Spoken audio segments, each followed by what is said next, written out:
이슈 털어주는 남자 김종배입니다.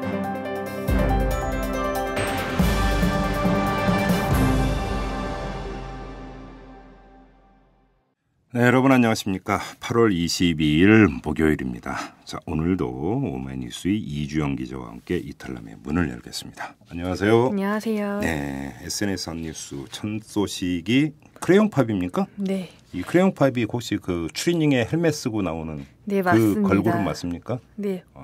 일명 직렬 5기통 춤으로 상승세를 타고 있는 이제 5인조 걸그룹인데요. 네. 이 크레용팝이 또다시 논란에 휩싸였습니다. 또다시입니까? 네, 일전에 이탈남에서 소개한 적이 있었죠. 예, 일베 맞아요. 논란으로. 예. 네, 크레용팝과 소속사의 과거 각종 발언이 다시 회자되면서 이제 논란이 된 건데요. 네. 이제 인터넷 쇼핑 사이트 옥션이 크레용팝을 전속 모델로 기용한 광고를 일시 중단하는 조치까지 취하는 등 좀 파장이 큽니다. 예. 그러자 소속사 대표가 어제 즉각 공식 해명을 내면서 관련 논란을 부인했지만 오히려 비난 여론에 더 불을 지피는 게 됐습니다.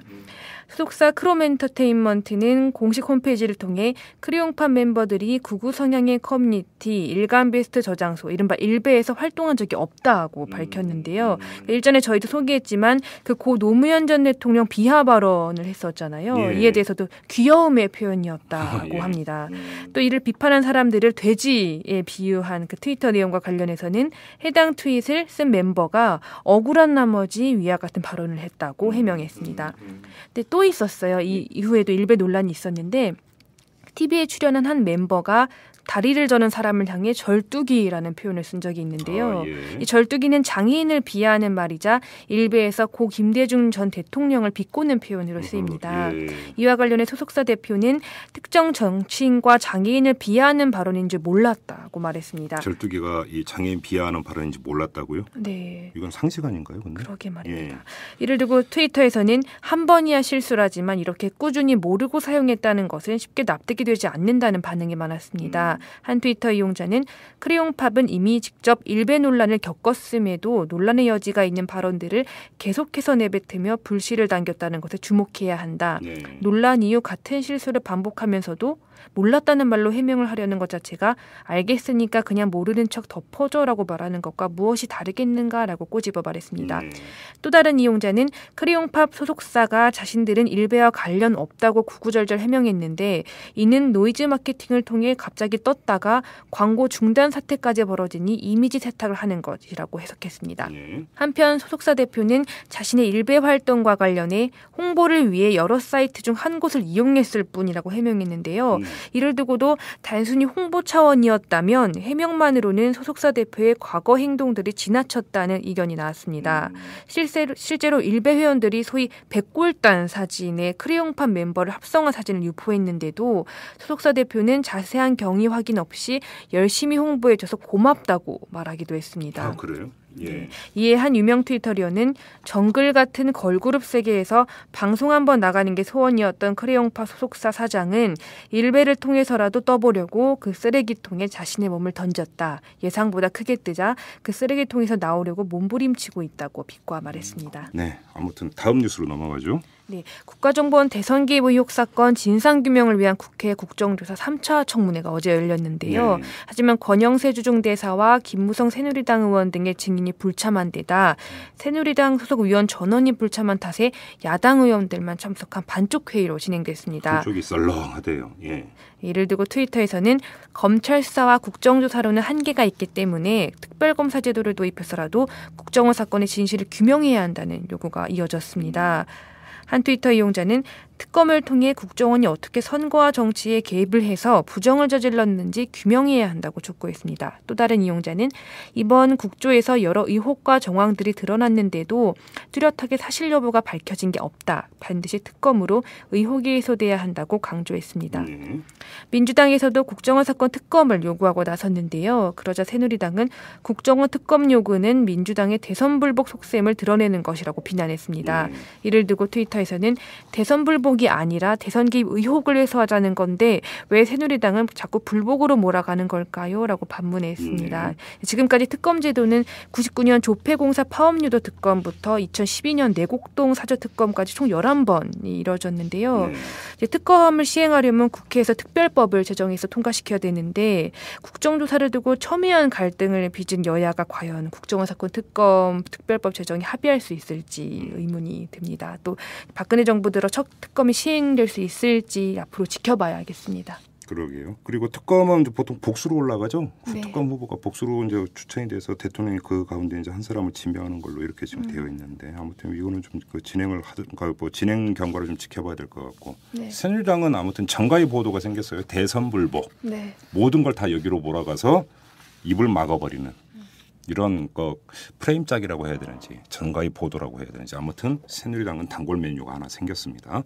알겠습니다. 수고하셨습니다. 감사합니다. 네. 재벌과 모피아의 함정에서 탈출하라. 종횡무진 한국경제. 재벌 개혁에 앞장서온 김상조 교수. 그가 한국경제에 던지는 8가지 질문. 우리가 몰랐던 한국경제의 진실을 파헤칩니다. 더 이상 경제 권력자들의 눈속임에 속지 마세요. 종횡무진 한국경제. 오마이뉴스가 만드는 책 오마이북.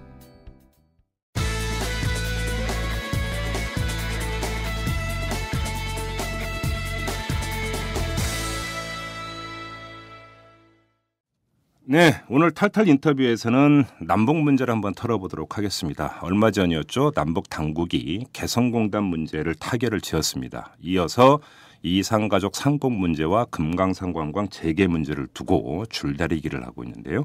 자, 오늘은 이 문제를 한번 집중적으로 점검해보는 시간을 갖도록 하겠습니다. 김진향 한반도 평화경제연구소장을 전화로 연결합니다. 여보세요. 네, 안녕하세요. 김진향입니다. 예, 오랜만입니다.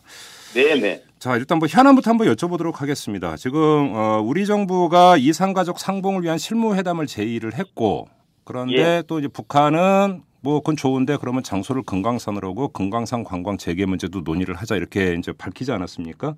그렇습니다. 좀 줄다리기가 되고 있는 것 같은데 일단 가장 큰 관심사는 이게 별도 트랙으로 진행이 될 수 있겠습니까? 아니면 이게 연계가 될 것 같습니까? 어떻게 전망하십니까, 소장님? 저는 뭐 우리 측에서 분석하다시피 두 개가 연계되어서 나왔기 때문에 좀 어렵지 않겠는가 보지만 사실은 제가 보기에는 이산가족 상봉 행사는 이산가족 상봉 행사로 갈 거라고 보고요. 별도로 갈 수 있다고 보십니까? 예, 별도로 좀 간다고 보고 북이 금강산에서 이산가족 상봉 행사를 하자는 것은 거기에 현대식으로 12층짜리 매우 잘 지어진 이산가족 민원수가 있습니다. 네네, 그렇죠.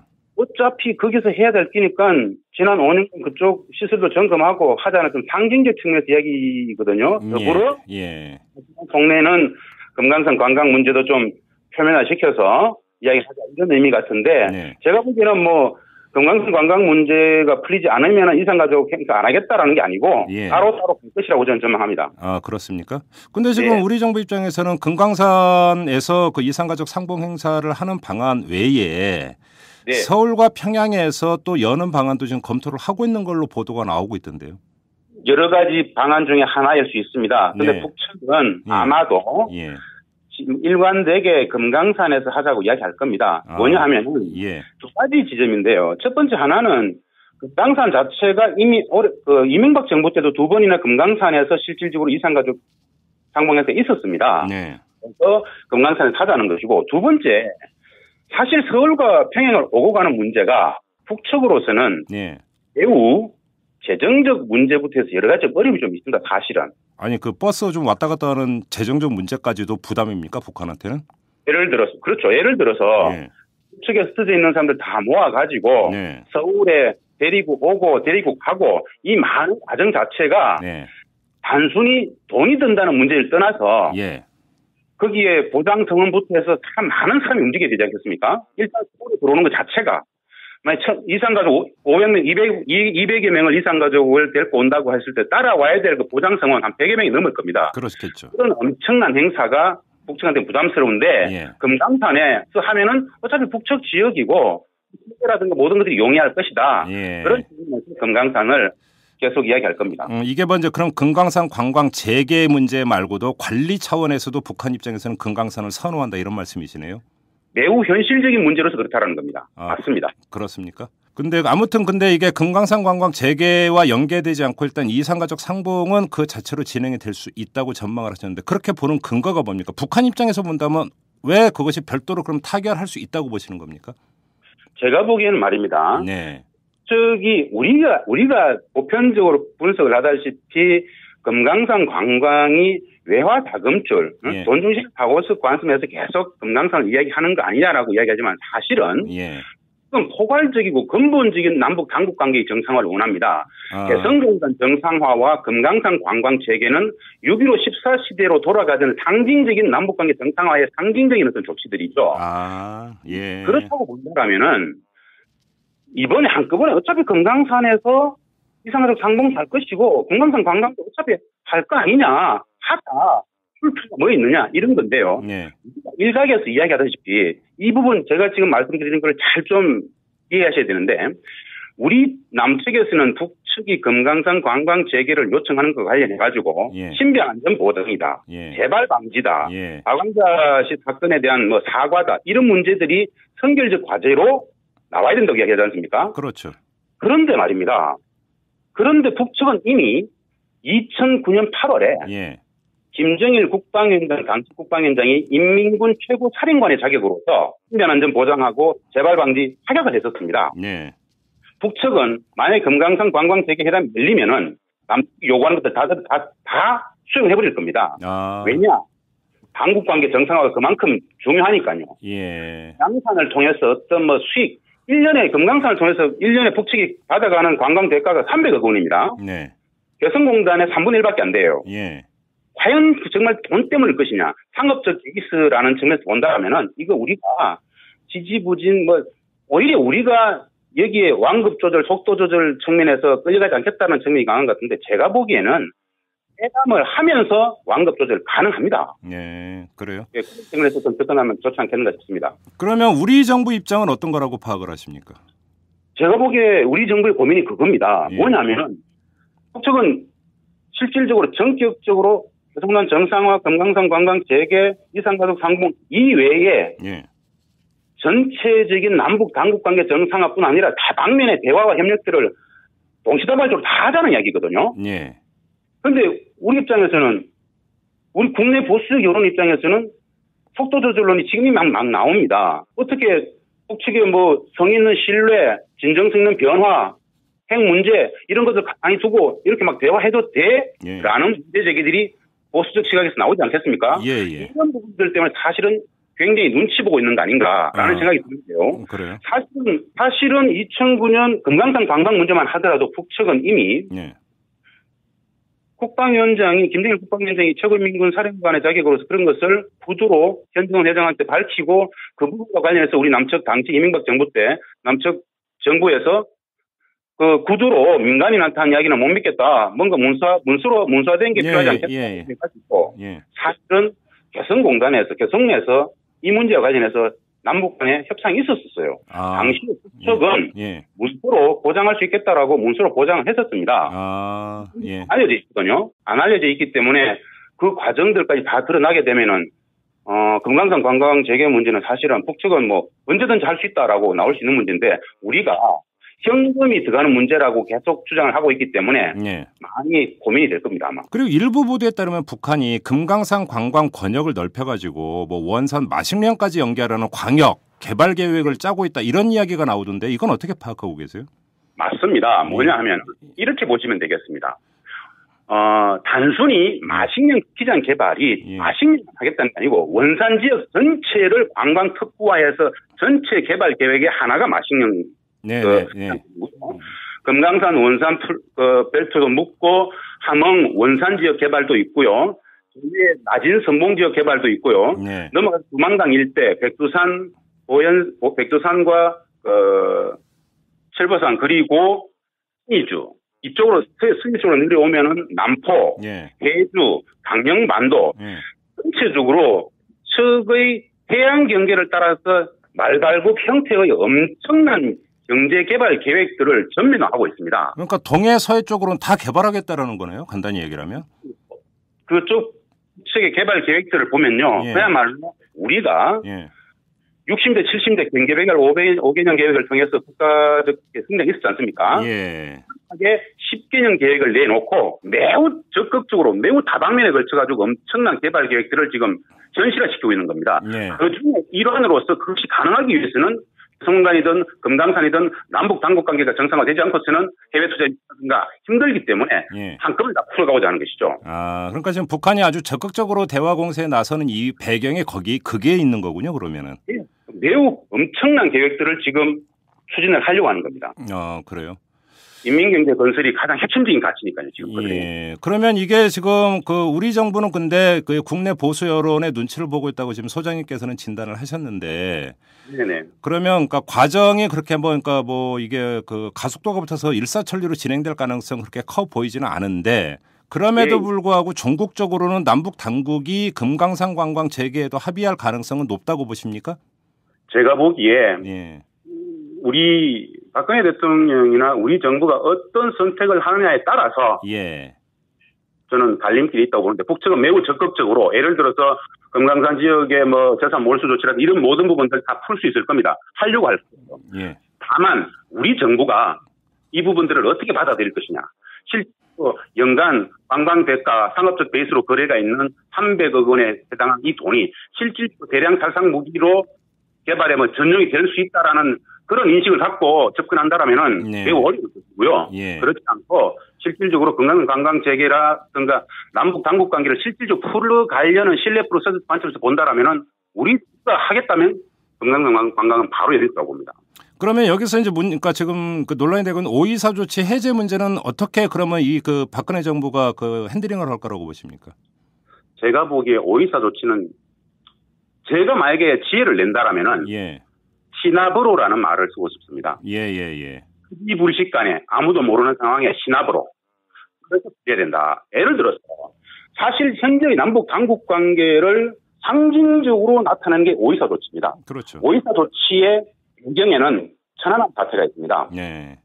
이 부분과 관련해서 북측은 단호하게 모략날조라고 얘기하죠. 예. 자, 그러면은 우리 사회가 지난 5년간 대북 정책을 천안함 사건 이후에 5.24 조치로 상징화시키고 있었는데 우리가 5.24 조치의 전면 해제를 선언할 수 있겠습니까? 국내적으로 엄청난 파장이 올 겁니다. 네네. 그렇다라면은 5.24 조치 실질적 내용들을 하나하나 시나브로 풀어가는 그런 조치가 필요하지 않겠는가, 그런 지혜가 필요하지 않겠나 싶습니다. 선언적으로 5.24 조치를 처리할 것이 아니라 내용적으로 사회와 교류들을 인도주의적 관점에서 여러 교류들을 하면서 하나하나 실질적으로 풀어가는 그런 방식이 좋지 않겠는가 싶습니다. 알겠습니다. 그리고 이산가족 상봉 문제와 관련해서 좀 추가적으로 여쭤볼게요. 제가 너무 순진한 발상을 하고 있는지는 모르겠지만 이게 잊을만 하면 한 번씩 찔끔찔끔 상봉 행사를 갖는 게 아니라 좀 이산가족 상봉을 정리화할 수 있는 방안 이게 이제 그 전부터 계속 이야기가 되지 않았습니까? 예. 이건 불가능한 얘기입니까? 아닙니다. 가능합니다. 이산가족 상봉 행사 우리는 북측이 항상 이산가족 상봉 행사를 가지고 장사를 했다. 받고 쌀도 받고 이렇게 이야기를 하지 않습니까? 그렇죠. 예. 아마도 제가 보기에 이때 김정은 대리위원장 체제 들어와가지고 이산가족 상봉 행사를 하면서 남측에다가 딸이니 위원이 이런 것들을 달라고 먼저 요구하진 않을 겁니다. 그래요? 이건 제가 보기엔 좀 분명해 보입니다. 북측 나름대로 이산가족 상봉 행사에 대한 나름의 사실 의지가 있습니다. 왜 금강산에 그렇게 엄청난 규모의 이산가족 상봉 행사장을 만들었겠습니까? 이산가족 상봉 행사를 제도화하고 화상 상봉도 하고 서신도 교류하고 이런 것들을 제도적으로 구조화하자라는 합의가 이미 6.25 파트에 나오거든요. 상례적으로 하자라고 제도화하려는 상황에서 실제로 이명박 정부의 대북 정책이 이렇게 그렇게 나갔던 겁니다. 이제는 이번 추석에만 이산가족 상봉 행사를 할 것이 아니라 북측에서 우리가 제의해야 됩니다. 1년 중 금강산에서 이산가족 상봉 행사를 제도화하자. 이렇게 제안하면 북측은 제가 보기에 받을 가능성이 있습니다. 우리가 주도해야 됩니다. 그렇게 먼저 제안해야 됩니다. 알겠습니다. 자, 개성공단 문제는 일단 타결이 됐는데요. 입주 기업들 같은 경우 지금 어떤 움직임을 보이고 있습니까? 타결 이후에? 지금 기업들은 사실 조금 속내가 있습니다. 오늘 기계금속, 전기전자 한 250여 명이 올라가가지고 한 달 만에 다시 설비 점검 차원에서 올라갔거든요. 뭐 의류 봉제 쪽에 들어가는데 다음 주 월요일부터는 이동 제한 없이 설비 점검을 본격적으로 할 수 있을 규모들이 이제 매일 올라가게 됩니다. 지금 기업들이 조금 바라는 건 딱 합니다. 빨리 재가동에 들어갔으면 좋겠다라는 겁니다. 기업들은 이구동성으로 이야기를 합니다. 어떤 이야기를 하느냐. 어떠한 피해 보상보다도 재가동을 하루라도 빨리 하게 해주는 것이 가장 확실한 피해 보상이다라고 이야기하거든요. 하나의 신뢰만 들어보면은 지금 의류 봉기, 123개 가동기업 중에 70%를 차지하는 의류 봉기들 같은 경우에는 이미 가을 겨울 시즌 물량은 다 끝났습니다. 오다가 없어요. 8월 말 9월 초에는 가동을 해야 내년도 봄, 여름 SS 시즌에 주문들을 받을 수 있습니다. 만약에 9월 중순 이후로 재가동 시점이 잡히게 되면은 내년도 SS 봄, 여름 상품조차도 오다를 못 받는 아주 최종 위협 상태로 가게 됩니다. 6개월을 또 보내야 됩니다. 그래서 준비되는 대로 빨리 재가동이 될 수 있도록 좀 정부에 촉구하고 있는 것 같습니다. 이게 뭐 근데 왜 즉각적인 재가동이 안 되고 있는 겁니까 그러면? 제가 이 부분과 관련해서 한 가지 정말 솔직하게 말씀드리고 싶습니다. 북측은 이미 개성공단 정상화에 합의했기 때문에 더 이상 개성공단에 서두르려고 하지 않습니다. 우리가 개성공단 공동위원회 구성 문제와 관련해가지고 공동위원회가 구성이 되고 난 이후에 정말 재가동을 하겠다고 생각한다라면은 우리 이걸 다 죽이는 겁니다. 재가동 문제는 북측과 협상의 수단이 아닙니다. 기업이 일단 재가동하게 해야 되겠죠. 이미 어차피 정상화에 합의했다라면은 재가동의 문제는 전적으로 기업들을 살리는 문제이기 때문에 하루라도 빨리 준비되는 대로 재가동하게끔 해주는 것이 다 윈윈할 수 있는 길이다라고 봅니다. 알겠습니다. 자, 여기까지 듣도록 하겠습니다. 소장님 고맙습니다. 예, 감사합니다. 이슈 털어주는 남자 김종배입니다. 냉철한 분석, 깊이 있는 통찰로 우리 사회 현안을 털어드립니다.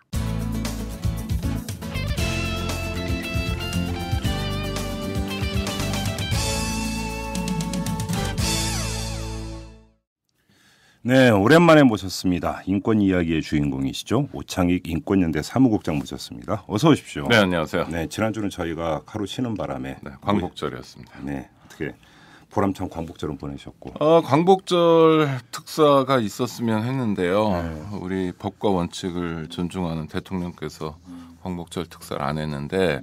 진짜 물론, 잠깐 우리 막간에 그 얘기 잠깐만 하고 넘어갈까요? 그러니까 특사가 남발된 건 맞잖아. 그죠? 이전에. 남발보다는 좀 있었는데, 그러니까 특정한 사람들에 대한 특사가 있었죠. 마치 특권처럼 이를테면 아주 유명한 재벌 회장님만을 위한 1인 특사도 있었죠. 그 건국 이래 최초였는데요. 그래서 뭐 덕분에 평창 올림픽을 성공적으로 개최하기도 했다고 그러는데. 근데 그게 그 양반 덕일까 진짜? 그 전에 자유로울 때는 왜 올림픽 개최에 실패했겠어요, 유치에. 그게 말이 안 되는 거고요. 그러니까 그런 것 때문에 이제 대통령의 사면권을 제한해야 된다라는 얘기가 있었죠. 그런데 필요한 특사는 있어야 됩니다. 왜냐하면 뭐 법의 판단이라는 게 언제나 공정하고 올바르다고 판단할 수는 없는 거고 부족한 부분도 있고요. 또 사정의 변경도 있기 때문에 정말 정치적으로 해결해야 될 사건들도 있는 겁니다.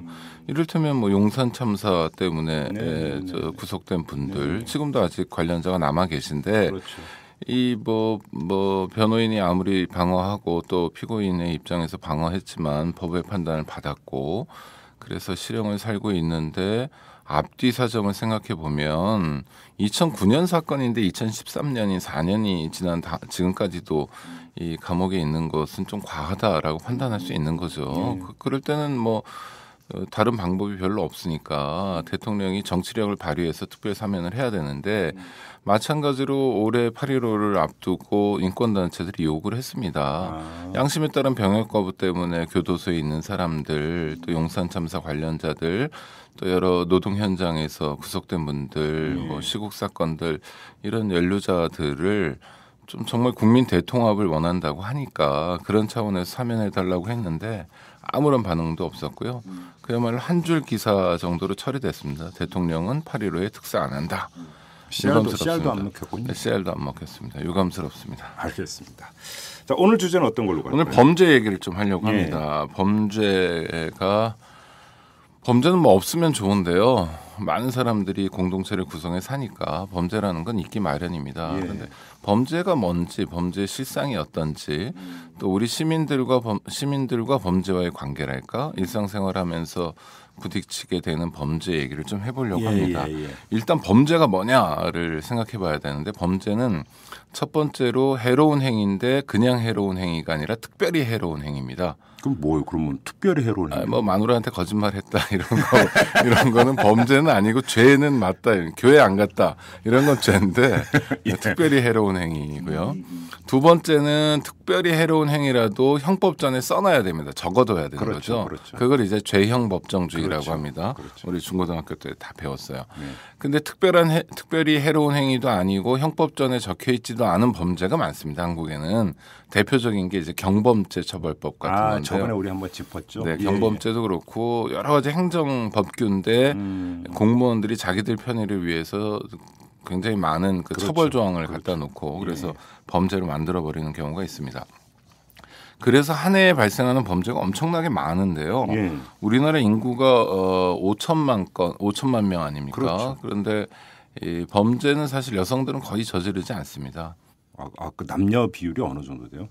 교도소에 들어가 있는 분들을 기준으로 해서 보면 확실하게 아실 수 있는데요.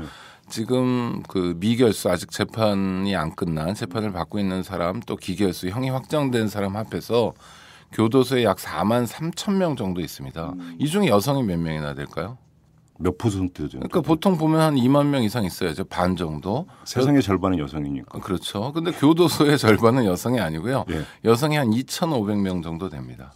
그거밖에 안 돼요? 그런데 여성은 평화적인 존재입니다. 여성이 무슨 뭐 누구 때려가지고 교도소 가기가 어렵죠. 그러니까 여성들이 별로 없습니다. 근데 여성들 중에 이제 많은 분들은 뭐 살인 이런 게 좀 많고요. 살인의 경우에는 남편을 죽이는 경우가 많은데 하나는 정말 짐승 같은 남편을 죽이는 경우가 있고 또 하나는 뭐 보험 타개하려고 이제 내연남과 함께 이런 경우가 있는데 사회적 여건이 여성이 범죄를 저지를 만한 여건이 아니에요. 뭐 사기를 친다 하더라도 무슨 유력한 자리로 가거나 여성의 경제 활동이 활발해져야 범죄도 따라서 느는 건데 뭐 그런 기회도 많지 않고요. 그래서 여성의 지위가 낮기 때문에 여성이 범죄를 저지르는 경우도 낮고 또 육체적인 능력의 한계 같은 것도 있고요. 그렇습니다.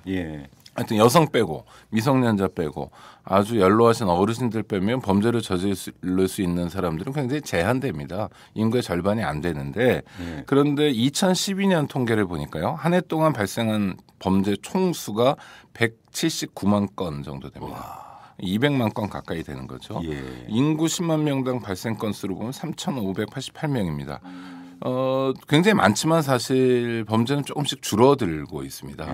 보통 우리가 언론을 통해서 범죄 보도를 접할 때는 범죄는 날로 증가하고 또 흉포와 조직화, 뭐 지능화, 강력화된다고 하는데 이건 뭐 경찰들 얘기고요. 실제로 2008년의 경우에는 인구 10만 명당 범죄 발생 건수가 4,346건이었습니다. 그러니까 4,300 정도 되는 건수가 3,500으로 줄었으니까 매년 감소 추세에 있다고 보시면 됩니다. 상당히 많이 줄은 거예요. 근데 인구는 늘고 있는데 범죄는 줄어드는 거고요. 통계로만 보면 좀 환상적입니다. 그런데 이렇게 범죄가 많은 이유는 시시콜콜한 일상이나 기초질서 위반 행위를 범죄로 만들기 때문인 거죠. 그렇죠. 실제로 중요한 범죄는 뭐 경찰이 흔히 5대 범죄라고 얘기하는 게 있습니다. 살인, 강도, 강간, 절도, 폭력 이런 건데요. 이것도 보면 대체로 안정적으로 관리되고 있습니다. 살인 사건의 경우에는 2011년에서 12년으로 넘어올 때 한 해 동안 무려 18%나 줄었습니다. 그러니까 1,200건 정도 되는 게 986건으로 줄었고요. 매년 1,000건 이상 살인 사건이 발생했는데 아주 오랜만에 1,000건 미만으로 줄었고요. 뭐 강도도 많이 줄었고 강간 범죄는 한국에서는 그 교과서적인 의미의 강간만 강간이라고 하지 않고요. 이 성폭력 관련 범죄들이 있습니다. 뭐 아동 청소년의 성보호에 관한 법률이나 성폭력 범죄 처벌 등에 관한 법률, 특례법 이런 것에 나오는 그 여러 가지 성적인 행위들을 다 포함합니다. 강간이 아니라 뭐 중강간, 강제 추행 이런 것까지 포함하는데 이것도 전년도 대비해서 0.7% 증가했으니까 2011년에 19,491건이 19,621건 거의 비슷하게 안정적으로 관리가 되고 있습니다. 하여튼 지금 말씀드리고 있는 건 뭐냐면 숫자가 나와서 헷갈리시겠지만 범죄 숫자가 굉장히 많긴 하지만 주요 범죄라고 할 수 있는 것들은 대체로 조금씩 줄고 있거나 안정적으로 관리되고 있고 우리나라 좋은 사회가 되고 있는 거예요? 좋은 사회입니다. 총범죄 숫자도 상당히 줄어들고 있다는 겁니다. 인구는 늘어나고 있는데 거기다가 검거율은 더 기가 막힙니다. 검거율은 전 세계 최고인데요. 검거율을 따지면 우리나라는 71%입니다. 이게 얼마나 높은 거냐는 다른 나라랑 비교해 보면 아는데 미국 21%, 일본 섬나라입니다. 어디 도망가기도 어려워요. 그런데 29.6%. 아, 일본이 그거밖에 안 돼요? 네, 그거밖에 안 됩니다. 저는 지금까지 일본의 범죄 검거율 우리나라보다 높은 줄 알았더니 아닙니다. 전혀 아니네. 전 세계 최고입니다. 독일이 좀 높아서 40.7%, 영국 25.2%입니다. 그러니까 이 주요 국가들의 범인 검거율이 대체로 20% 정도에 걸쳐 있는데 한국은 71%니까 압도적으로 높은 겁니다. 유죄 사건 같은 경우에 뭐 근원 목소리 이영호 군 사건 이런 걸 기억하셔서 그렇지만 사실상 지난 20년 동안 거의 100%입니다. 그러니까 경찰력을 투입하고 관심을 갖고 시민들의 협조를 구해서 검거에 나서면 어떤 범죄라든지 한국에서는 검거가 가능합니다. 검거율 높은 이유가 몇 가지가 있어요. 첫 번째는 한국은 섬나라잖아요, 사실상. 일본보다 훨씬 작은 섬나라입니다. 북으로 못 가니까. 휴전선이 가로막고 있기 때문에. 네, 그래서 범죄 관련해서 가장 많이 나온 뉴스 중에 하나가 출국 금지를 신청했다는 거죠. 그렇죠. 네, 출국 금지. 나라 밖으로 나가지만 않으면 무조건 잡을 수 있고요. 태어나자마자 출생신고할 때 주민등록번호를 부여합니다. 그렇죠. 모든 국민이 번호로 관리되고 있고 만 17살이 되면 주민등록증을 받는데 이때 지문날인을 하죠. 그렇죠. 10손가락 지문날인을 전 국민에게 받는 나라는 전 세계 딱 두 나라입니다. 하나는 대한민국이고 또 하나는 윗동네 조선민주주의인민공화국입니다. 전 세계 어디에도 안 그래요. 미국이나 이런 나라는 범죄자들만 지문 등록을 하는 겁니다. 그다음에 굉장히 요새 수사가 쉬워진 것 중에 하나가 정보화 사회가 됐잖아요. 그렇죠. 그러니까 이 쥐똥 원리라고 그러는데 쥐가 이제 저 다락방 같은데 똥 남기듯이 이 전화를 걸면 전자적 흔적을 남겨요. 뭐 신용카드를 써도 마찬가지고 그렇죠. 인터넷에 접속해서 메일을 하나 봐도 마찬가지고 그러니까 저 요새 수사에서 가장 먼저 하는 게 통신 수사입니다. 그 사람이 전화를 누구랑 했냐, 어디서 했냐 이게 뭐 실시간으로 나오니까요. 이 흔적을 남기니까 수사하기가 굉장히 좋고요. CCTV는 아니죠. 우리 저번에 짚었어요. 네, CCTV도 뭐 보조적으로 사용하긴 하는데요. CCTV는 수사에서 그렇게 그 각광받는 수사관들이 좋아하는 수단은 아닙니다. 왜냐하면 그 긴 걸 다 봐야 되거든요. 이번에 국정원 그 선거 개입 사건에서도 이상규 의원이 뭐 수고했다 이런 보도들이 나오는데 수고한 것 중에 하나가 그 긴 CCTV 분량을 다 봤다는 거 아닙니까? 그러니까 그걸 다 본다는 게 참 인간적으로 하기 어려운 일이고요. 특히 이 일을 공무원들이 해야 된다는 걸 감안하시면 쉽지 않은 일입니다. 경찰 인력도 많죠. 13만 명이나 되고요. 민간 치안 협력 인력도 많고 주민들의 신고 정신도 투철합니다. 경찰의 과학수사 능력도 뛰어납니다. 그러니까 모든 범죄자들은 사실 범행을 저지를 때 검거되지 않을 거라고 생각하는데요. 택도 없는 소리고요. 한국에서는 뭐 검거를 피할 수 없습니다. 여기서 잠깐만 샛길로 1분만 빠지겠는데 지금 과학수사 얘기하셨잖아요. 이 미대에 보면 CSI 이런 거 되게 많잖아요. 그런 거 본 그 일부 시민들이 우리나라는 과학수사 역량이 너무 떨어진다. 이렇게 주장하는 일부 시민들이 그러니까 있어요. CSI 드라마고요. 노무현 정권 때인가 의문사 진상규명위원회가 있었습니다. 그래서 장준하 선생 뭐 사건이나 이런 걸 다뤘죠. 최종기 교수 사건. 그때 이제 의문사 진상규명위원회에서 활동하던 분들 중에 CSI를 보고 그 기법을 한번 도입해 보려고 그래서 그건 뭐 어떤 사건이냐면 피가 묻었는데 그 위에 페인트를 친 거예요. 그래서 페인트를 벗겨내고 그 혈흔을 찾는 그런 이른바 루미놀렉 드라마였는데 뭐 전혀 세계적으로 불가능한 어디에도 없는 드라마 속에서만 가능한 혹시 뭐 수십 년이 지나서 뭐 기술이 발전하면 모르지만 불가능한 거였고 그래서 헛돈 쓰고 시간만 낭비했다고 그러던데요. 하긴 했었군요. 그럼요. 그러니까 CSI 그러니까 정말 진상규명에 대한 의지가 높으니까 그건 굉장히 시민들 입장에서 고마운 태도인데 CSI에 나오는 것들은 드라마인 경우가 많고요. 예.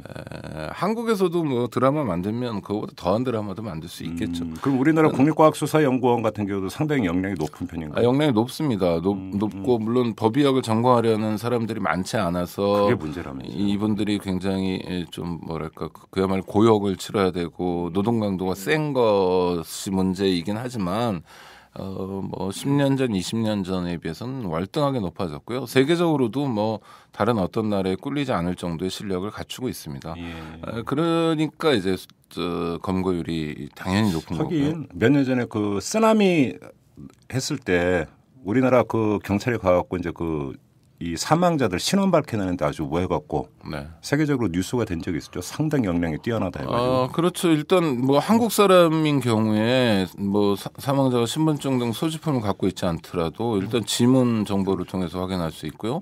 또 DNA 정보를 통해서 확인할 수 있고 주민등록번호는 늘 기본적 데이터베이스로 제공되고 있고 이러니까 하여튼 뭐 그런 면에서 역량 발휘를 합니다. 근데 이게 꼭 좋은 거냐 이런 의문은 들어요. 왜냐하면 네. 아니 그러니까 범인 검거율이 높다는 게 네.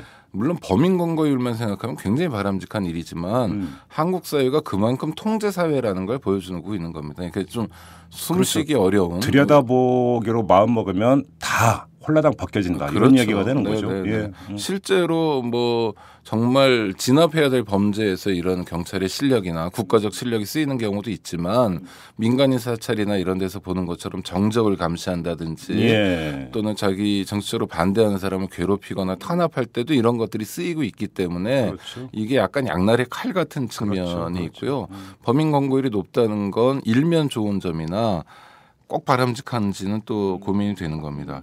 이 수사는 대부분 경찰이 하잖아요. 그런데 그렇죠. 수사는 원래 권한은 검사에게 있는 겁니다. 잘 알고 계시는 것처럼. 그래서 검경 수사권 조정이니 수사권 독립이니 이런 얘기도 하고 있는데 얼마 전에 그 권은희 수사과장하고 김영판 서울경찰청장 전 서울경찰청장 통화했던 얘기를 듣고 정말 저도 경찰에 관심 있는 사람으로서 이례적일 수밖에 없는데 수사과장이라는 계급이 경정입니다. 경정이 굉장히 높은 계급이긴 해요. 그렇죠. 근데 경정 위에 총경이 있고요. 총경 위에 경무관, 경무관 위에 치안감, 치안감 위에 이름도 낯선 치안정감이라는 계급이 있는데 네. 그 치안정감이란 계급이 바로 서울경찰청장의 계급입니다. 그렇죠.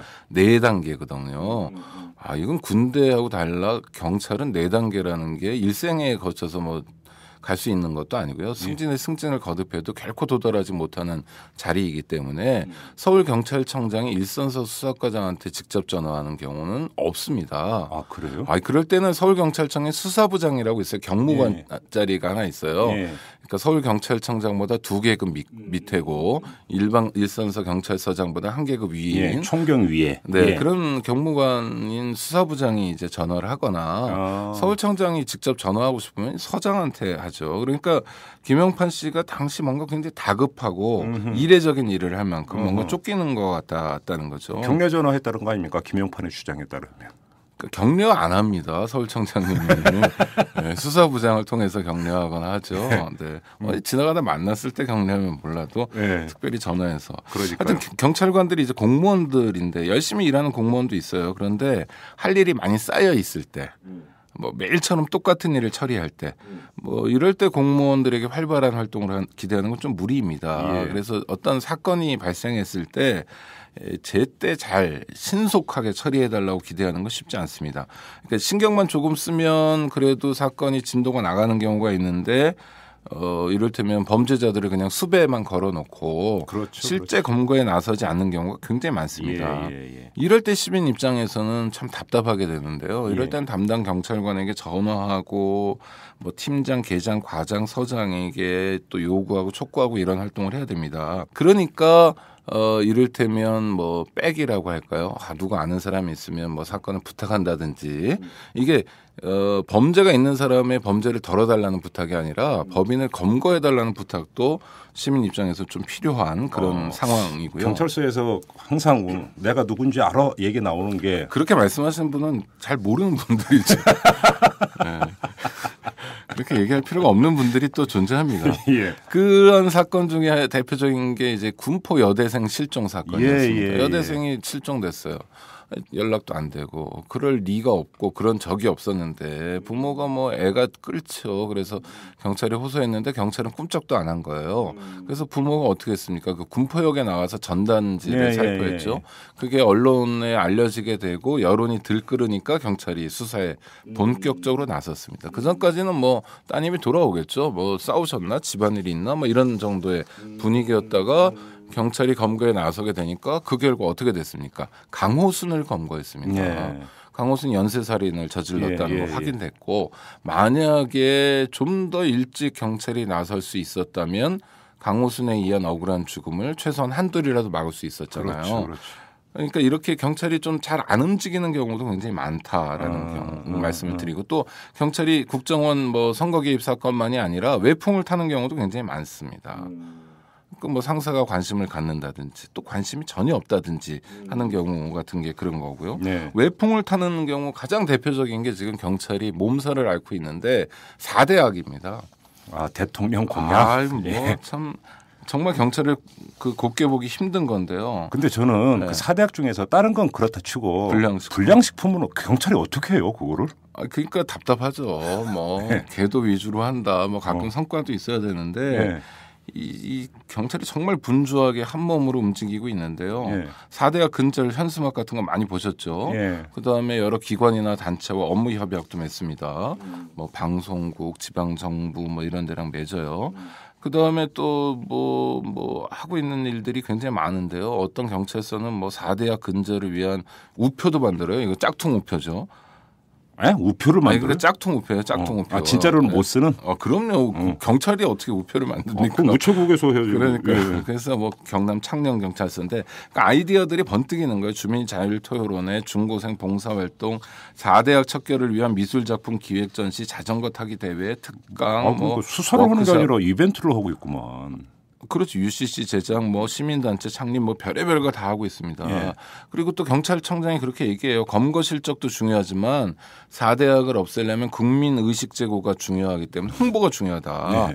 그래서 홍보 강화에 열을 올리고 있습니다. 뭐 법무부도 마찬가지인데 검찰도 그렇고 법무부는 가장 유능한 검사 인력들을 4대학 척결에 보냈다. 뭐 하여튼 이런 것들을 많이 하면 대통령에게 사랑받죠. 그리고 청장 임기가 2년인데 임기를 보존할 수도 있고 더 많은 인력이나 예산을 받을 수도 있는데 실제로 시민들이 얻는 이익은 별로 없다는 겁니다. 그렇죠. 이게 이제 수사가 외풍에 흔들리는 가장 대표적인 겁니다.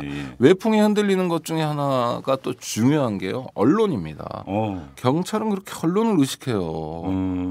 참 왜 그런지 모르겠는데 외부 평가에 민감하고 특히 언론 보도에 민감한데 그러니까 언론 보도를 통해서 자기들이 칭찬을 받을 수 있고 좀 좋은 기회도 잡을 수 있고 이렇게 생각하는 것 같습니다. 그 범인 검거하면 방송 뉴스를 보면은 증거 물품이 테이블 위에 쫙 놓죠. 쫙 늘어놓죠. 이게 그러니까 받을 언론 보도용이고 그 중간에 들어가는 게 있죠. 무슨 경찰서 이렇게 들어가는 거죠. 서울 종로 경찰서. 그러니까 전 그걸 보면서 경찰관들한테도 하는 얘기가 답답한 게 아니 검거했으면 경찰이 검거한 거지. 왜 서울 종로 경찰서, 서울 서초 경찰서 이렇게 들어가야 되냐. 소장님 좀 이렇게 올려줘야지. 그렇죠. 그러니까 경찰이요 재밌는 게 그 국정원 선거 개입 사건도 그래요. 수사 결과 발표를 서장이 하잖아요. 그 왜 서장이 합니까? 그러니까 뭔가 폼나고 중요하고 이런 경우에 서장. 그다음에 굉장히 불리하고 이런 건 일선 형사가 합니다. 그래요. 보통은 과장이 하고. 그러니까 과장이 많이 하던데. 그러니까 수사 브리핑을 누가 하느냐도 원칙이 없어요. 그러니까 언론은 굉장히 민감한 겁니다. 그러니까 매일처럼 전국에 경찰서가 300개가 있는데요. 뭔가를 했다고 칭찬을 받아야 되잖아요. 보도자를 열심히 그 언론에 보냅니다. 뭐 차고 넘치게 보내요. 근데 보도자료가 경찰에서 보낸 보도자료가 뭐 엄청나게 많으니까 또 경찰서만 있나요? 뭐 서울지방경찰청, 광역수사대 이런 조직들도 있으니까 많은 곳에서 들어와요. 이거 했다 저거 했다 이거 검거했다. 그러니까 보도자료를 잘 보이게 하려고 요새 어떻게 하냐면 굉장히 자극적으로 하고 소위 섹시한 보도자료들을 냅니다. 보도자료조차 선정성이 엽기적으로 하고 또 기자들의 수고를 덜어주려고 아예 기사로 써서 보내는 데들도 많아요. 그냥 옮기면 된다. 그러면서 제일 많은 게 과장입니다. 과장. 수사 결과를 발표해요. 언론 보도를 통해서 보면 우리나라는 범죄 지옥 같아요. 근데 전 세계에서 범죄 발생이 일본 다음으로 가장 적게 발생이 되고 검거는 전 세계에서 가장 높은 나라인데도 이를테면 대표적인 과장이 뭐냐면 도박 관련 그 판돈입니다. 보통 그냥 가정주부들이 앉아서 고스톱이라고 고스톱 뭐 국민 다 아니까 우리 애들도 아는 거고요. 고스톱이라고 치면은 그냥 억대 도박들을 하는 거예요. 억대 도박판이 그렇게 많다고 나오고. 아니 그러니까 억대 도박은 어떻게 하는 거냐면 좀 디테일하게 말씀드릴게요. 오늘 특별히 이탈남 청취자들을 위해서. 자, 점 1,000원을 친단 말입니다. 점 1,000원. 이게 아니 고스톱 다 아니까 이렇게 말씀드릴 수 있는 거예요. 이게 억대 도박이 될 수 있습니다. 어떻게 되느냐? 점 1,000원인데 어떤 분이 막 흔들고 쓰리고 피박 이래가지고 막 엄청 난 거예요. 한 판에 250점이 났다. 그건 이례적이잖아요. 모든 판이 그런 게 아니라 그 판이 그런 거잖아요. 그러니까 밤새 쳐서 한 번 나올까 말까. 그렇죠.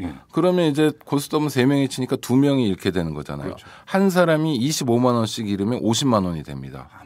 한 판에 50만 원으로 치고 그다음에 1시간 동안 치면 한 15번 친다. 그럼 1시간에 750만 원짜리 판이 되는 거예요. 그러면 밤새 쳤다. 뭐 12시간을 쳤다. 그럼 9천만 원이죠. 고스톱이라는 게 하루만 치고 말지는 않기 때문에 그 전주에 쳤건 뭐 하루 전에 쳤건 딱 이틀만 치면 간단하게 1억 8천만 원짜리 판이 되는 거예요. 그게 억대 도박판이에요? 그럼요. 그러니까 억대 도박이라는 게 1억 원을 뭐 판돈을 잃었고 주고 받았고. 저는 지금까지 어떻게 했냐면 그 경찰이 도박판을 급습을 했어요. 그래서 담요 밑이나 이렇게 그러니까 그 현장에서 오갔던 판돈의 총액이 이런 줄 알았는데 아닙니다. 전혀 아니네. 곱하기입니다. 곱하기를 그것도 한 2번 곱해요. 그러니까 그냥 간단하게 저 억대 도박이 만들어지는 겁니다. 그러니까 아니 뭐 저 판돈 점 1,000원짜리 고스톱을 뭐 3579 뭐 5,000원짜리 고스톱을 쳤습니다. 이러면 기사가 안 되니까 이렇게 과장을 하는 겁니다. 그러니까 시민들 입장에서 굉장히 답답한 일이고. 그럼 뭐 언론도 이거를 좀 위조품 같은 경우도 그러면 거의 동일한 케이스예요? 짝퉁 같은 경우도 수십억 수백억이 나오는 게 그런 방식으로 나오는 겁니다. 당장에 그러니까 창고를 딱 가는데 거기에는 5천만 원어치가 있다. 그런데 이 사람이 이 5천만 원만 있었겠느냐. 너 사업자 등록 언제 냈어? 너 언제부터 영업 시작해서 3년 반 전에. 그럼 5천 곱하기 3년 반 이렇게 해버리는 거예요. 아주 간단하게. 거기다가 5천이라고 하는 그 금액도 짝퉁 가격이 아니라 정품 가격을 기준으로 하는 거죠. 그럼요. 정품 가격으로 잡아야지 이게 액수가 올라가지. 뭐 500만 원짜리 백이라고 그래야지 짝퉁이 5만 원이면 5만 원짜리 해봐요. 얼마나 됩니까? 그러니까 너무 뻥이 심해요. 그러니까 국가기관이 국민을 상대로 해서 일상적으로 자기 업적을 과시하려고 뻥을 치는 거고 이게 점검이 안 되고 있는 상황입니다. 근데 기자들은 그거를 왜 그냥 그대로 받아 적는데 좀 개선 좀 하고 그러지. 기자들이 고민 잘 안 하죠. 또 하나는 일반화시켜서 미안하지만 정말 많은 기자들이 고민 안 하고 불러주는 대로 쓰는 기자들이 많아요. 받아적기 많이 하죠. 또 하나의 문제는 언론과 경찰이 약간의 이 공생 유착 관계가 있습니다. 이게 노무현 정부 때도 말이 많았던 기자실 문제도 있고 기자들이 뭐 이렇게 경찰서에 기어들어가지고 거기서 잠도 자고 세수도 하고 기사도 쓰고 이런 서비스를 받아야 되는지. 그러니까 기자로 입사하면 제일 먼저 오는 게 사슴아리 6개월 돌리고 그러는 건데. 그러니까 이제 경찰과의 그 묘한 공생 관계가 있기도 하고 경찰은 또 언론에 굉장히 민감하기 때문에 만약 어떤 경찰관이 기자를 만나잖아요. 그럼 반드시 보고서를 써야 됩니다. 언론 보도 예상 보고전 이런 게 있어요. 양식도 그래요? 있어요. 그래서 그러니까 어떤 형사가 오마이뉴스 기자를 만났다. 그럼 바로 보고서를 써야 돼요. 그러면 과장이나 서장이 지시를 하죠. 어떻게 좀 해봐. 그럼 이제 과장이 가서 기자한테 그거 기사 나가면 안 된다. 그럼 기자 입장에서 그냥 안 되는 게 어디 있어요. 맨입에. 뭐라도 먹거나 아니면 오마이뉴스 기자들은 안 그럽니다. 하여튼 뭐라도 있거나 아니면 최소한 기사로라도 보답을 받아야죠. 다른 거 내놔. 요번에 좀 빼주면 다른 거 내놔. 이런 게 그냥 굉장히 일상적으로 돼 있기 때문에 그 출입처 제도의 문제예요. 그 구조에 들어가면 잘 못 가리는 겁니다. 이게 뭔지 저건지. 그래서 경찰의 일상적인 과장도 한 발 멀찍이 떨어져서 보면 보이는데 내부에 들어가면 안 보여요. 저는 거기서 제가 평소 가져왔던 그 의문점이자 문제의식을 하나를 여기서 또 잠깐 새끼를 빠져서 얘기를 하면 기자가 이제 들어오면 수습 기자 때 그 이게 일본 말인데 언론계에서는 일본계 언어가 아직 그렇죠, 되게 많죠. 많아요. 네. 그러니까 경찰 출입기자 사스마을이라고 부르는데 6개월 돌리고 뭐 3개월도 돌리고. 예. 중요한 건 뭐냐면 사회 뉴스를 거의 대부분의 경찰서를 통해서 사회 뉴스를 조달하려고 하는 이 발상, 관행. 이게 진짜 문제 아니에요, 이게? 그 문제고 저도 그 언론사에 기회 있을 때마다 그런 얘기를 합니다. 소위 캡이라는 분들, 시경 캡. 경찰 출입 기자들 중에 이제 팀장쯤 되죠. 그러니까 그건 왜 그러냐면 그 한마디로 얘기하면 지들이 배우지 못해서 그래요. 그러니까 일제 시대 일에 똑같은 방식으로 기자를 양성했잖아요. 그렇죠. 그러니까 그렇게밖에 못 돌리는 거예요.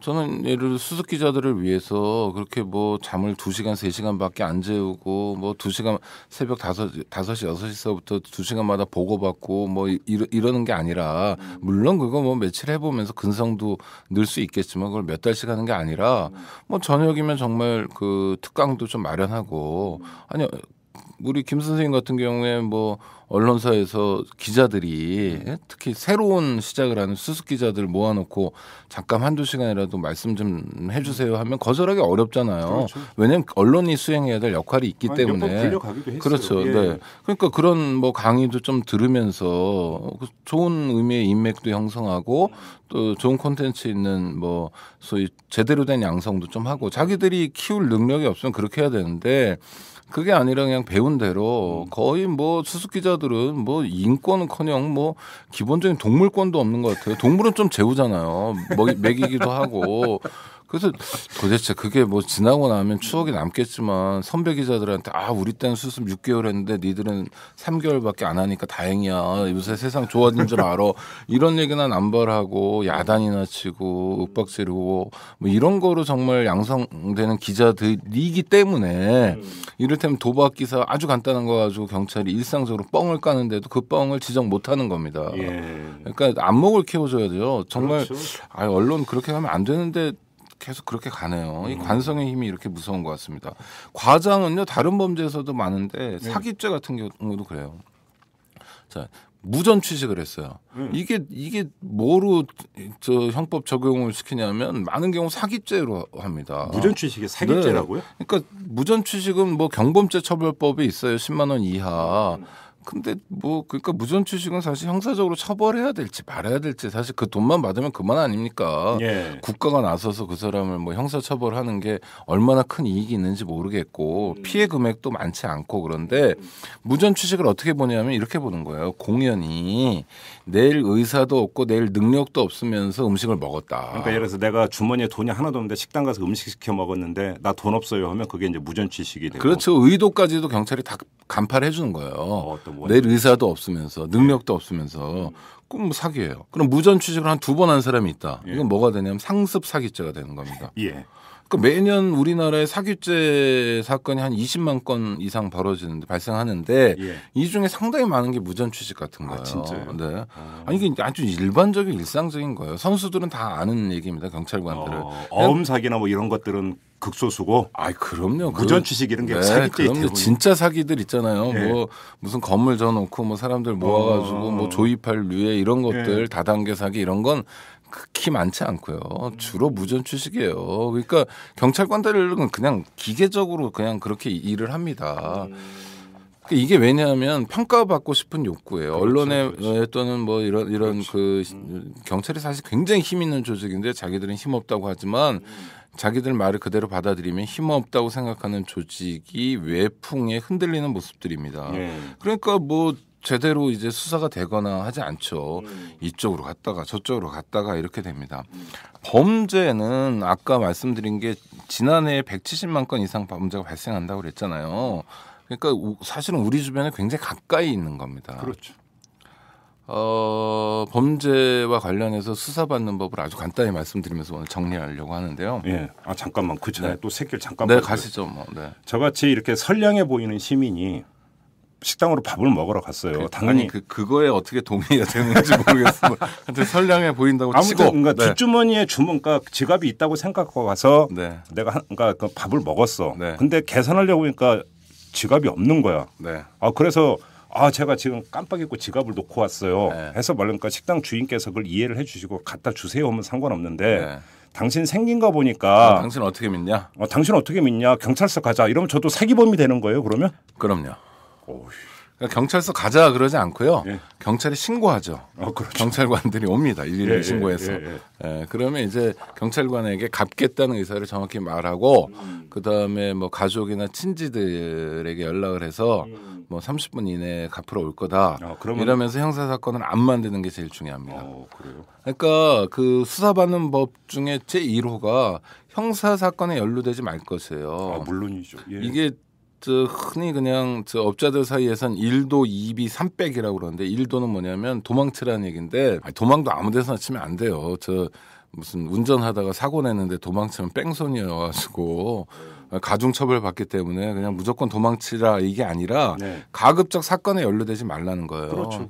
제가 뭐 아는 사람 사건 하나 말씀드릴게요. 어떤 아는 분이 밤에 늦게 택시를 탔어요. 술 한잔 하시고. 근데 거래처 사람들하고 타가지고 거래처 사람들이 택시비를 줬어요. 택시기사에게. 그럴 때 좀 넉넉하게 줍니다. 그렇죠. 택시 요금이 5,700원 나오면 뭐 6,000원만 주거나 이러지 않고 몇천 원 정도 여유 있게 줘요. 그래서 집 앞까지 가는데 택시기사가 택시 요금을 내라는 거예요. 화나잖아요. 그래서 시비가 붙었어요. 그러니까 이제 택시기사 분이 바로 차를 경찰서로 돌린 겁니다. 이게 실화예요? 네, 실화입니다. 그래서 경찰서로 들어가면서 그 마당 있잖아요. 마당을 걸어가면서 자기 셔츠를 자기가 찢어버렸어요. 그리고 경찰에 들어가지고 경찰에 들어가지고 저 취객이 운전하고 있는 나를 폭행했다는 거예요. 운전 중인 택시기사를 폭행하면 가중처벌 받습니다. 그렇죠. 다행히 이분이 전과가 없어가지고 벌금 300만 원만 나왔어요. 그런데 이분 입장에서 보면 미치고 펄쩍 뛸 일이죠. 억울하죠. 정말 죽고 싶은 그런 심정이 들죠. 저한테 도와달라고 그랬어요. 그래서 이제라도 뭐 정식 재판을 청구해가지고 벌금이 이제 약식이니까 억울한 걸 좀 뭐 풀어보겠다. 제가 말렸어요. 왜 말렸어요? 정식 재판을 청구해가지고 이길 가능성이 거의 없거니와 그다음에 정식 재판을 하는 동안 들어가야 될 시간과 비용, 신경 쓰는 거, 가슴 아픈 거 생각하면 그냥 액담했다고 생각해라. 아니 제가 인권운동하면서 그렇게 얘기하기 굉장히 어려운데 현실적으로 그래요. 왜냐하면 술 한 방울 안 마시고 운전하는 운전자의 진술이 있고 술에 경찰관이 뭐 그 택시 운전사를 굳이 편들 이유는 없는데 술에 취한 취객의 진술이 있어요. 취객은 또 진술하면서 그렇게 합리적으로 잘하지 않아요. 목소리 톤도 좀 올라가게 되고 그러니까 이쪽 진술이 받아들여지지 않는 거죠. 그러니까 그런 경우엔 그럼 어떻게 해야 되느냐 도대체. 정말 죄송한 얘기지만 택시기사가 달라고 그러면 더 주든지 아니면 내려가지고 뭐 잠깐 내려서 차비를 이런 디테일까지 말씀드려야 되나 내려서 차비를 뭐 한번 생각해서 찾아볼게요. 지갑을 열어볼게요 하고 일단 좀 차에서는 좀 빠져나온다든지 그래서 목격자를 확보하는 그래서 겁니까? 목격자를 확보하든지 아니면 뭐 스마트폰 이용해서 녹음 녹화를 하든지 뭐 이런 식으로 자기를 방어할 근거를 만들어야 됩니다. 하여튼 중요한 건 술자리에서 잦은 시비도 마찬가지고 지난번 방송에서도 제가 참으라고 그랬잖아요. 참으시라고 저쪽에 먼저 선빵을 날려도 좀 가급적 참아라. 그러니까 참는 게 좋습니다. 아예 경찰서 안 가는 게 제일 좋고요. 가면은 화병 생깁니다. 저 옛말에 참으린 석자면 살인도 막는다는 말이 있죠. 네, 그게 정말 당장은 굉장히 고통스러운 일이지만 장기적으로 보면 그게 훨씬 이익이고요.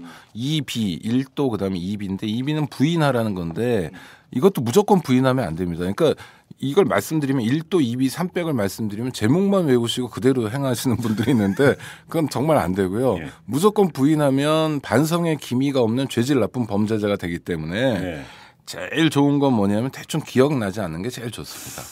그러니까 재벌 회장님들이나 뭐 유명한 또 중요한 사건에 연루된 분들이 그런 얘기 많이 하잖아요. 청문회 나온 사람들도 기억나지 않습니다. 이게 제일 좋아요. 왜냐하면 지가 머리가 나쁜 거니까. 했다는 것도 아니고 안 했다는 것도 옛날에 아니고. 50 청문회 할 때 어떤 사람은 그 얘기했잖아요. 내가 입만 뻥끗하면 나라가 뒤집어진다고 했는데 이런 발언은 어떨까요? 그건 쓸데없는 발언이죠.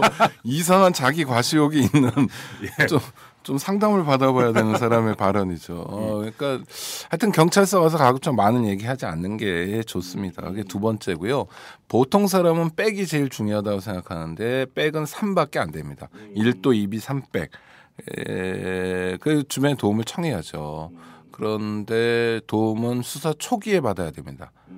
수사는 앞으로 갈수록 되게 중요해요. 맨 처음에 이를테면 현장이 어떠냐가 중요하고 그다음에 가벼운 시비의 경우에 파출소 지구대 가고 그다음에 경찰서로 가게 되는데 현장 다음에는 파출소 지구대 단계 그다음에 좀 늦지만 경찰서 단계가 중요합니다. 그러니까 다 끝난 다음에 초동 대처를 잘해라. 그렇죠. 그러니까 뭐 경찰서 가는 순간에 누군가에게 도움 받을 사람이 있다면 전화해서 도움을 받아야 되는 겁니다. 그거는 되게 중요한 거고요. 근데 여기서 지금 우리 애청자 여러분들이 오해를 하시면 안 되는 게 지금 1도 2비 300이 내가 명백히 범죄를 저질렀는데 법망을 이렇게 피해가라 이런 차원으로 드리는 말씀이 아니고 그렇지 않습니까? 네.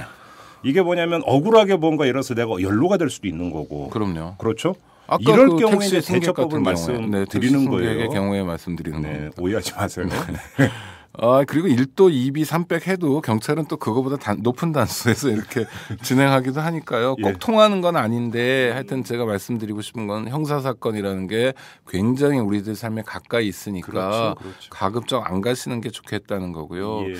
뭐 이게 수사가 제대로 진행되면 좋습니다. 수사의 목적은 교과서에 이렇게 써 있어요. 실체적 진실의 발견과 인권 보장.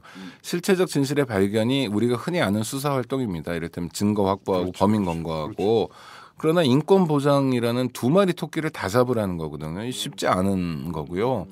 그래서 실제로 인권 보장이 잘 안 됩니다. 수사와 인권, 범죄와 인권이 늘 같이 가는 이유가 그렇습니다.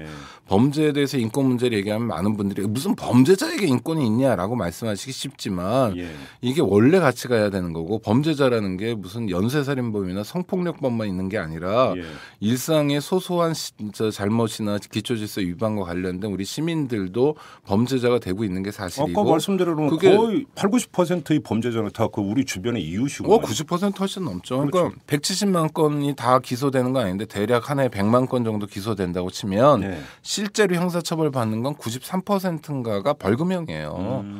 그러니까 진짜 주변 범죄자들입니다. 우리 주변에 있는. 그러니까 범죄에 대해서도 일반 시민들 입장에서 관심 갖는 게 좋고 나 자신, 나 개인의 입장에서는 가급적 근처에 안 가는 게 좋다. 이런 말씀 드립니다. 알겠습니다.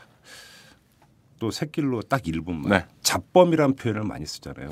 잡범이라는 용어에 대해서 어떻게 생각하세요? 잡범은 이제 범털들이 쓰는 말인데요.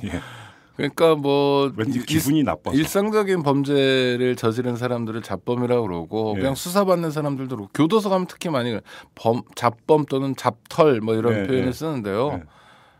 뭐 차별적인 용어죠. 그러니까 하여튼 범상한 자기들은 뭔가 있다는 거예요. 이를테면 피해를 입혀도 크게 입히거나 사람을 다치거나 상하게 해도 크게 했다. 그러면 이제 범털, 그 나머지는 잡털, 개털 뭐 이런 표현을 쓰는데 그냥 뭐 꼭 알지 않으셔도 되는 은어입니다. 잡범이라는 표현이 별로 기분이 안 좋아서. 그러니까 잡범들이 사실 대부분 우리 시민들입니다. 일상적인 뭐 폭행 사건, 일상적인 무슨 도로교통법 위반 사건 이런 거에 연루되는 사람들이 다 잡범인데 잡범이 시민이고 시민이 주권자고 그런 거죠. 우리가 잡범입니다. 그렇죠. 시민은 절대 잡놈이 아니지 않습니까? 그렇죠. 이렇게 마무리하도록 하겠습니다. 고맙습니다. 네, 고맙습니다. 오늘 지금 10만이 클럽 회원 홍영택이 후원하는 김종배의 이슈 털어주는 남자를 듣고 계십니다.